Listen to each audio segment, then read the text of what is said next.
Happy Thursday, everyone. Welcome back to From Left to Right. My name is Aaron West, and today we're going to start off with a story about something that I was ignorant to. Looks like there is an awful crisis going on in Nigeria that thankfully Bill Maher actually opened my eyes to today. He's been really taking a lot of heat about making comments on this story, and looking into it, he looks like he's telling the truth here. As far as I can tell, legitimate Christian genocide occurring within Nigeria by Boko Haram, the Islamic terrorist group. They apparently have been killing Christians by the thousands every single year since 2009. And the estimate right now, just the estimate, is that they've killed over 100,000 people since their crusade throughout Nigeria starting in 2009. When it comes to calling out this Christian genocide, I think he's doing a lot of good for the world, just bringing it to our attention. Because honestly, I had no idea that this was happening. I heard of Boko Haram back in high school, in 2010 or 2012. But honestly, I haven't even thought about them since then. It's 2025 now, so it's been at least 12 years since I've thought of Boko Haram. It's really been media silence on this topic, and Bill Maher, a liberal, left-wing leaning pundit and talk show host, is now, bringing this to the light of the world and letting us know that this is happening. And I'm extremely grateful for it. And you can already see through this article that I'm about to show you right here that the left-wing media is trying to discredit him and explain why what's happening in Nigeria isn't a genocide. So let's go ahead and read a little bit of this Al Jazeera article and see what they have to say as to why he may be wrong in his opinion here. But I have some more evidence that shows that this is actually happening and something that we should be thinking about, especially if you're a Christian in the world right now. These are your brothers and sisters. These people need to be protected. These people need voices on their side. And who's going to do it other than us? We got to get the stories out there. We got to talk to people. We got to bring these things to the attention of the world, just to protect our fellow man. And if you're a Christian, your fellow Christian. So let's go ahead and get into this article and see what's going on. All right, we got the title here. No, Bill Maher, there is no Christian genocide in Nigeria. Look at this passive aggressive headline. Like, what the? Come on, guys. All right. So from Boko Haram to herder-farmer clashes, Nigeria's crises are complex. Simplistic genocide claims fuel propaganda. The writer writes, one of the figures driving this propaganda is American comedian and television host Bill Maher, who used his show to deliver a sensationalized account alleging the systematic slaughter of Christians in Nigeria. I'm not a Christian, but they are systematically killing the Christians in Nigeria. They've killed over 100,000 since 2009. They've burned 18,000 churches. These are Islamists Boko Haram, he said. This is so much more of a genocide attempt than what is going on in Gaza, which is a huge statement by someone, on his left-leaning side of things politically. Gaza and Palestine and the Palestinians, that's one of their main talking points. So saying that this is worse than Gaza is absolutely massive. But let's continue. He says, they are literally attempting to wipe out the Christian population of an entire country. His sources are largely fabricated, says the author of this article, and manipulated images from unverified outlets. All right, so I have evidence that this is actually happening over there. First, we're going to go ahead and get into a couple Twitter posts. This shows what's going on over there live. You're seeing these memes come out. 52,000 Christians have been murdered. More than 19,000 churches have been destroyed, and 1 million believers have been displaced from their homes by Islamic extremism. You have Save Nigerian Christians, and no one's in line for that cause. And then you have Free Palestine. Everyone's in line for that cause. So, that's what's going on right now. The media silence on this topic. Why would anyone be in the line? They don't even know about it. I didn't know about it whatsoever until today. Thank God for Bill Maher for bringing this to my attention, because this is a tragedy in the world happening right now, and people don't know about it. People are just being fed whatever the mainstream media wants them to know about, and Palestine is the cause right now for the left, so that's all you're going to get. So I really hope that this video is educational for you guys, at least in that way. Let's go ahead and see what's going on over there. There's some crazy videos out, like this one right here. You can see people are being attacked in these villages, and they're really literally running away from gunshots. Let's go ahead and get the audio on this one.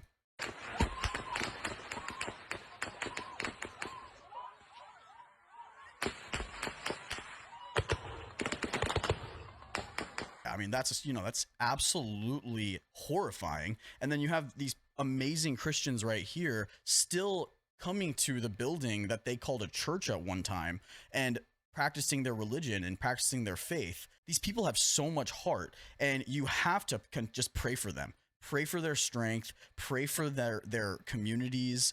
This is absolutely horrifying for them. I mean, you're seeing just such tragic things happening over there. Wikipedia, for example, normally would be a very left-leaning website, but when I went to Wikipedia to look into this topic, even Wikipedia is confirming that this is really a serious issue and that these people are being victimized in Nigeria. Wikipedia would not normally be a place that I would go to, but this one actually has the evidence to show that there is a serious problem over there. So we'll go ahead and read it right here. It says, since the turn of the 21st century, 100,000 Christians have been killed by the terrorist group Boko Haram, Fulani herdsmen, and other groups.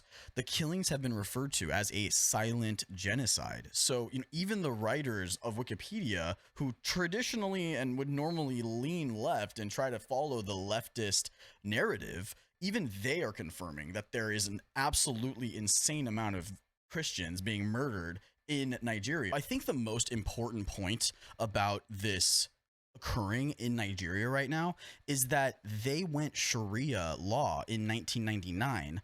As described right here in Wikipedia, it says, in 1999, Sharia was instituted as a main body of civil and criminal law in 9 Muslim majority and in some parts of 3 Muslim plurality states, when then Zamfara state governor Ahmad Rufai Sunne began the push of the institution of Sharia at the state level of government. So in 1999, they instituted Sharia law, and that made it illegal to be a blasphemer of Islam within the state of Nigeria. And technically, if you're a Christian or any other religion, you are blaspheming when you don't accept Islam. So you can see that this religious violence has been going on since the 80s. You have events in the 80s, the 90s, the early 2000s, riots after that, 2010s to the 2020s, with when President Trump called them out in 2018. But then just in recent days, dozens of Christians were killed by suspected Fulani militants around Christmas time at the end of 2024. And in May 2025, a series of attacks carried out by, again, Fulani herders killed up to 36 Christians. June, 200 people were massacred in similar circumstances in the same state. So this is ongoing. This is happening right now in 2025. And we can especially see this in this report that describes what happened just last week and within the past few months at one church. This is one church in Nigeria. So let's go ahead and break this story down now. Nigerian priest killed. Killings, kidnappings prompt fear of genocide of Christians.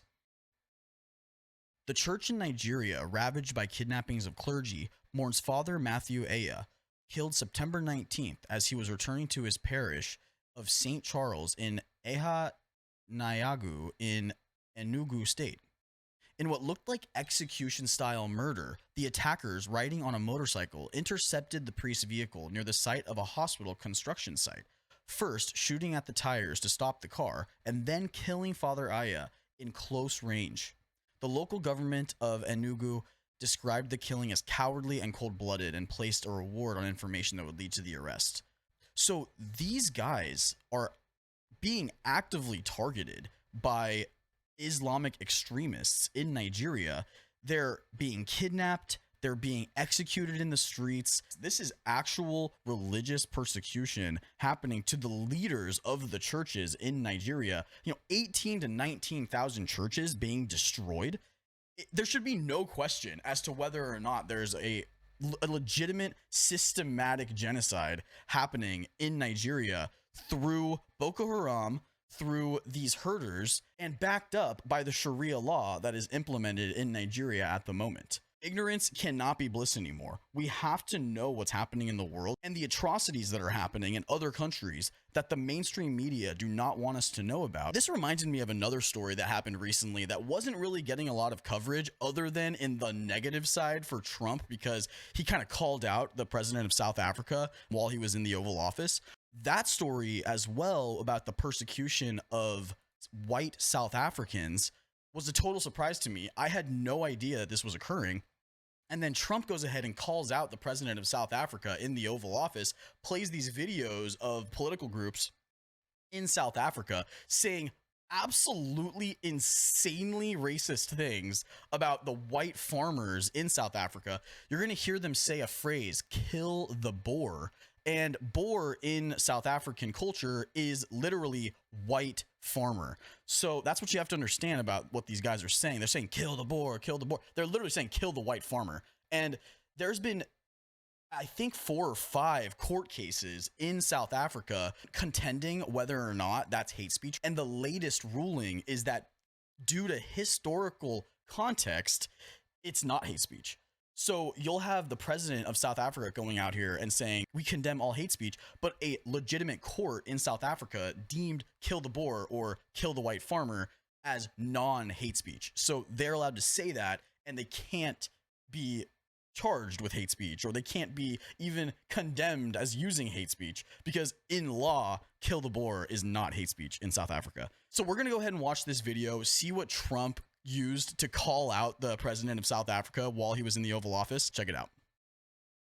Trump played this video for Ramaphosa, claiming it shows numerous instances of people calling for the deaths of white South Africans. Must never be scared to kill. Our government policy is completely against what he was saying. We do allow them to take land. Nobody can take land. And then when they take the land, they kill the white farmer. And when they kill the white farmer, nothing happens to them. People who do get killed, unfortunately through criminal activity, are not only white people. Majority of them are black people. Violence is on the rise overall in South Africa, but the deaths of white farmers is attracting the most attention due to their brutality. They often involve torture and sexual assault. 32 were killed in 2024, 50 in 23, and 43 in 2022.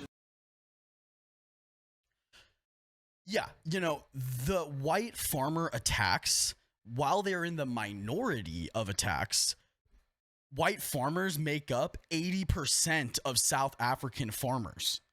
So when it comes to farmer attacks, it's way in the majority. Not only that, but there's always evidence for a brutal aspect when it comes to the attacks on the white farmers within South Africa. And that's why Trump let these people in. I think he let in like 80 white farmers because they're actual refugees that are being targeted for their skin color within the country that they reside. And it was funny. I wanted to like kind of confirm what was going on in South Africa. So I had a conversation with ChatGPT. And in that conversation, I asked, does the government allow for these groups to chant kill the Boer and other anti-white rhetoric without ramification or consequences? Seem like they work closely with these hateful political groups. And it says the chant kill the Boer dates back to the apartheid struggle. It was used by groups like the Economic Freedom Fighters, and it shows the 4 different cases. And in 2022, it was ruled as not hate speech in the context that it was presented, which made it so that it wasn't hate speech in any context. And they're just allowed to just say this, even though it's literally calling to kill someone based on their skin color and occupation. And in response to another question that I had asked regarding this, it says, in conclusion, the government is publicly moving to strengthen its powers to expropriate land, sometimes with reduced or no compensation, as part of its efforts to speed up land reform and redress inequalities. The government is expropriating land with reduced or no compensation. Okay? This is happening to the white farmers in South Africa. It's easier if there's no farmer at all. Okay? They aren't prosecuting these villains that are attacking white farmers and farmers in general in South Africa. Instead, they're sitting idly by, allowing it to happen, and then picking up the cheap land once it's no longer occupied. A lot of times this land is actually leased by these white farmers as well. It's not even their land in a lot of cases, but it's being leased by a farmer who may happen to be white. That person is attacked, killed possibly, and then their land is bought by the government for cheap because no one else wants to do any business there. It's amazing that people like Bill Maher are finally getting out and saying the truth of what's going on in the world. And we have to be here to push these stories even further. I think it's especially important for Christians to recognize the damage that's being done to their community worldwide. We really need to be on the lookout for these injustices.